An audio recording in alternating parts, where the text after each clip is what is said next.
రక్షించబడ్డామని చెప్తాం అప్పుడప్పుడు.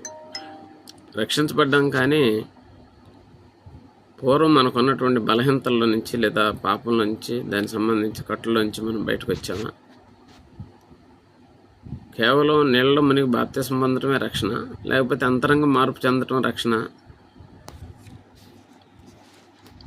యేసు ప్రభువుని విశ్వసించి ఆయన రక్తంలో బలహీనతలను పాపలను కడుక్కొని పాత జీవితాన్ని స్వచ్ఛ చెప్పడం రక్షణ కదా. కానీ చాలామంది రోజులు అలా లేరు.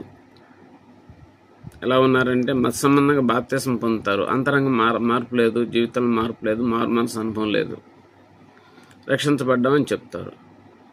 రక్షించబడటం అంటే పాపంలోంచి విడిపించబడటం, పూర్వ పాపములకు క్షమాపణ కలగటం, అంతేకాకుండా దేవుని ఆత్మ చేత నడిపించబడేంతగా మార్పు చెంది కొత్త జీవితం ప్రారంభించడమే రక్షణ పొందడం. ఇది మనం చాలా లోతుగా ఆలోచిస్తే కానీ అర్థం కాదనమాట. దీన్ని మనం గ్రహించాలి.